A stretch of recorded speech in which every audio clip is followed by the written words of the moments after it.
Welcome back, everybody. This is the Foul Scoundrel Reviews, and I figured today it was time to talk about the TIE Defender. I've had actually more requests to do a video about the TIE Defender than I have any other ship. And that's because a lot of people don't really understand how to use it and why it's an effective ship in certain scenarios and why it's not very effective. I think EA Motive did a really good job of finding ships that work really well for everybody's playstyle. You have ships that are just run and gun. You have the A-Wings that are really fast. The TIE Interceptors are really fast. You have the kind of multi-purpose ships like X-Wings and TIE Fighters.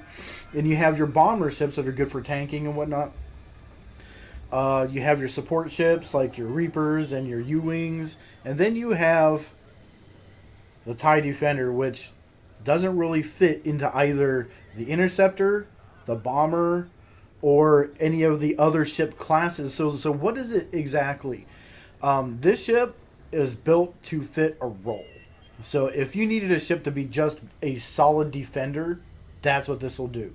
If you need a ship to do a solid offensive job, that's what this ship can do. It can't do both. So either you're geared for total defense or total offense. And it has a really cool system in place, the power management system in place, which you can delegate extra boosts of power into different systems on the ship, which is special to this vehicle only. And let me show you. Let's get to my loadout real quick. I'll explain. All right, let's check it. My primary loadout for this ship. If you notice, right off the rip, my max haul is less. Instead of being 400, which is significantly lower than any other ship in my opinion, it is 320 because I'm using an agile hull. It makes me more nimble. I'll show you. And my shields are 1400 plus 240. My max acceleration is plus 38, and my maneuverability is plus 11. This ship is already maneuverable, and it already has really good acceleration. It's already almost like an interceptor, but with this, it makes it faster. Let's go right into the loadout. My primary weapon is burst cannons. The Sinar, I don't know how you really pronounce that. Burst cannons. A lot of people opt for the regular standard LS1 laser cannon, which is really cool, and I agree. It's probably the best fit for the ship overall, but we're going to do some dogfighting. So, in my opinion, you need to hit them fast, you need to hit them quick, you need to have range and max firepower at the touch of a trigger. And that's why I go for the burst cannon. Burst cannon, 651.7 DPS, and the range is 1,000 meters. So, this ship, for those of you that are more of a technical pilot, this is the ship for you. So, you want to be precise. You'll see as we dogfight, you want to be precise with your shots. You don't want to miss, because when you miss big. These are burst fires. But when you don't miss, you hit big. And that is the trade-off. And it really does work out well for this ship. Alright, in my auxiliaries, I have the APS.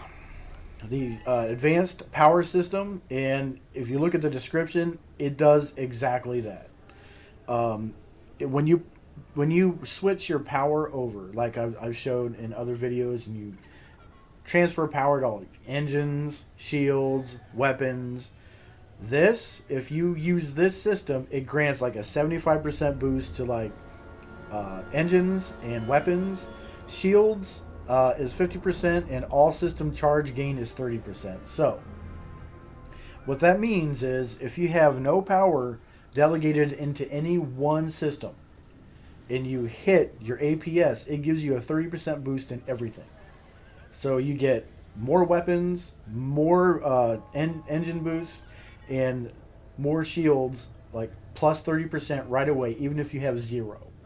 And this is good because what I'll show you is in dogfighting, I won't use hardly any of the boost in my engines. What I'll do is I'll take all the power out of my engines, I'll put it into weapons, and I'll put it into shields. And when I get low on my shields, I swap over to my shields, and I hit my APS.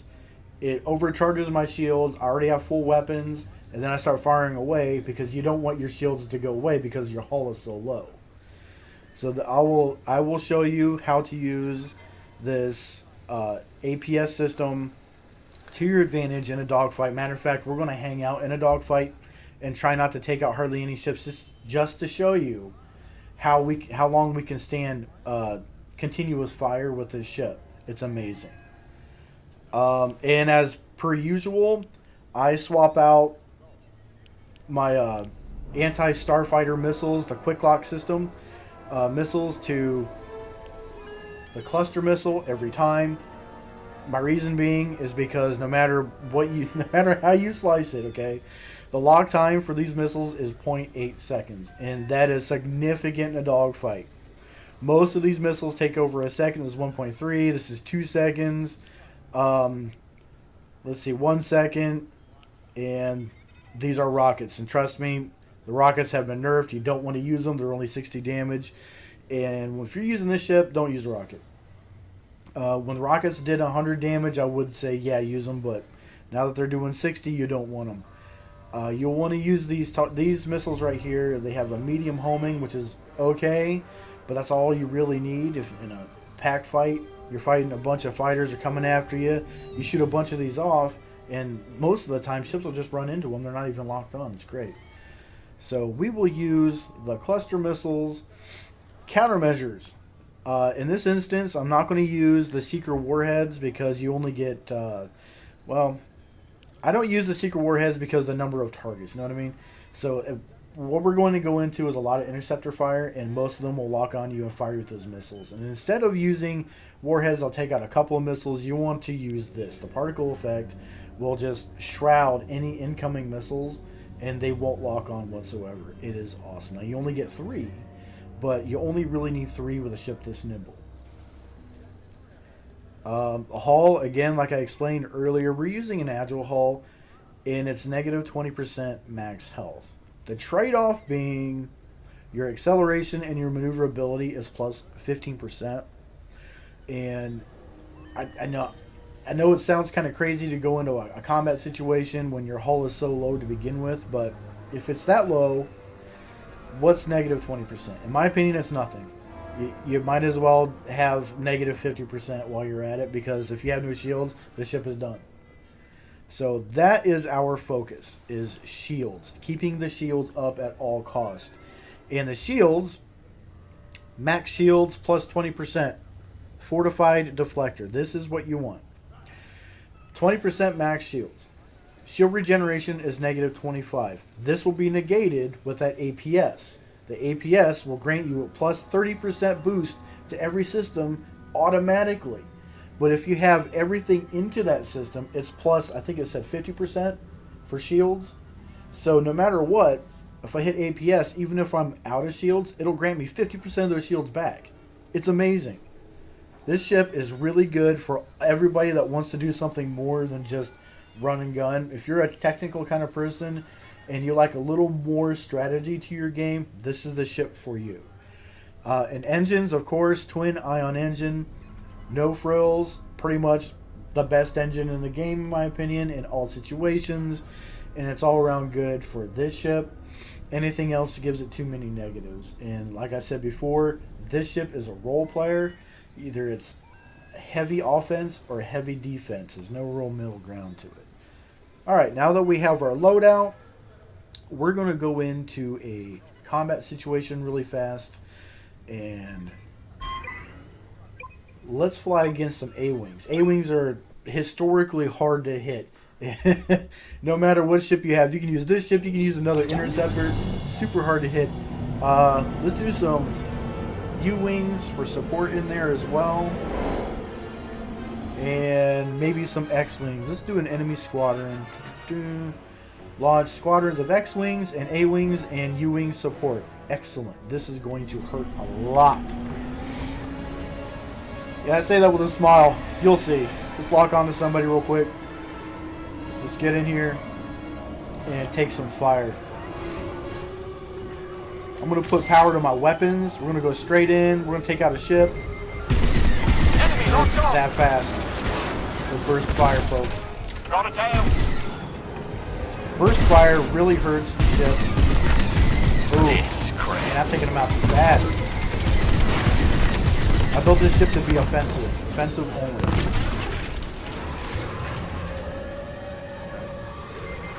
I'm going to try to take some fire, and I'm going to show you this APS system. Come on, guys. You can do better. Is that what Count Dooku said? You can do better. Right? Come on, guys. Take me out. You got this. Alright. Now that I have damaged shields, I can put power into my shields and hit that APS system. Boom! I have full shield all the way around, plus 20% shields, and I'm just going to put power right back in my weapons and start taking people out. Alright.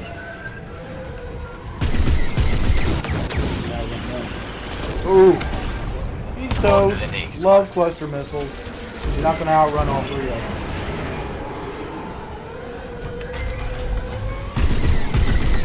Ooh, these are One on my tail.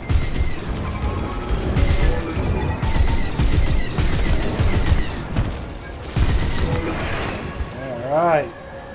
Remember, folks, you have pluses to your maneuverability. You have pluses to acceleration because of the agile hull. So use your thrust, your standard thrust, to your advantage, right? If you look at the left of my dash right here, you'll see a bar that says 84, that's my speed. And what I'm going to do is I'm going to let someone pass me real quick, and then I'm going to spin around by putting my thrust in the middle, and it lights up like that, and we're going to turn it. That'll give me optimal turning on every ship. And with my maneuverability hiked up like it is, you can outbank everything and everything. It is amazing.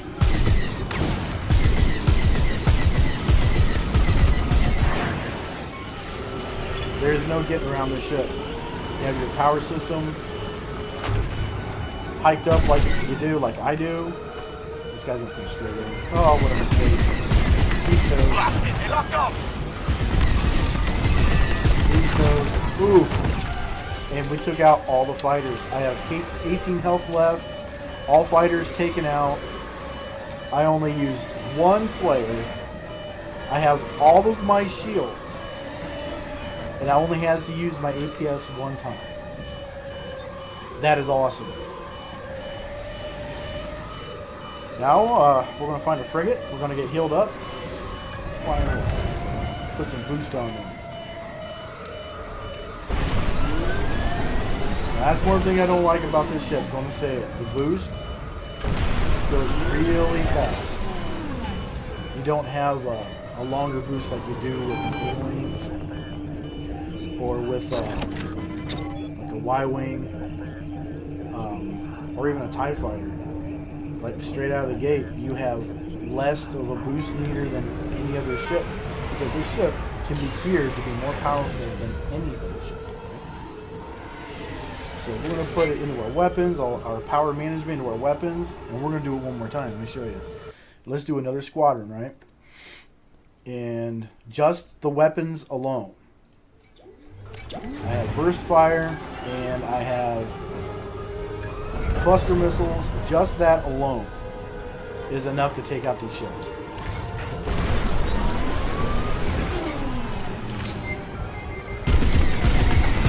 They're locking up. This guy.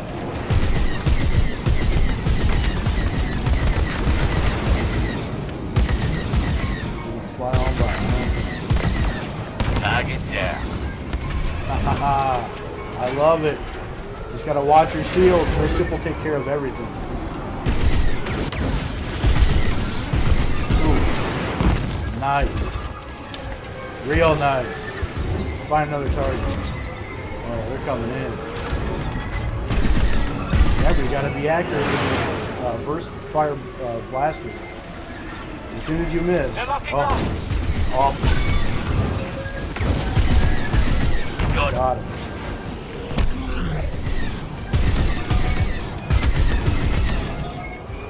If you have a really good pilot you're flying against, it would be really hard to use the burst fire. Most of the time, what I've noticed is people have not discovered this game, so you're flying against a lot of novice players. I've flown against a lot of people on consoles. Nothing against consoles. I play on a console myself sometimes, but if I'm playing a flight game, then use my APS system, use my shields right there. I'm going to use this flight stick against anybody, especially against a console player. They're just not going to know what hit. Being followed. Oh, man. That had hurt. Got one. Got this U-wing. Oh. I'll get you U-wings next are time. notorious. Actually, any support ship is notorious for using anti-missile and countermeasures. Sitting out and dragging the ship. And so far, I've only had to use my APS one time. All ships destroyed. And that is my second squadron of X-Wings, A-Wings with support ships using one ship. And the second time around, I'm down to only 89 health. As the first time around, I was almost blown up, but all I did was pay attention to my shields. Hit the APS system every time it was low, and it gave me a boost. I absolutely love this ship. I don't use it enough. I need to start using it more. I think, you know what, I think if you are really good with this ship, anybody in an interceptor class, they're not going to be able to touch you. Just not going to be able to touch you. Impressed yet? I think this ship has more to offer in a dogfight situation than this ship. Anyway, that's up to the individual pilot. So what do you think, folks? Is a TIE Defender for you? Do you like technically flying a ship? Or I'm sorry, technical flying in a ship? Do you like run and gun measures a little better? I don't know. Let me know in the comments. I kind of like both, but at the same time, I like being able to be one of those players that can take on any situation and use any ship, especially in a team environment. You'll notice some people just won't pick certain ships, and you know you'll win if you do. I like being the guy to be able to pick any ship and be at least decent with it. So let me know in the comments if you like the TIE Defender, if you like the A-Wings better, and as always, folks, if you like the content on my channel and you want to see more from the Foul Scoundrel, leave a like and subscribe. Hit that notification icon so when I go live, you all get notified and you can hop in the server with me. And folks, if it's from a galaxy far, far away, you're never far from a good time.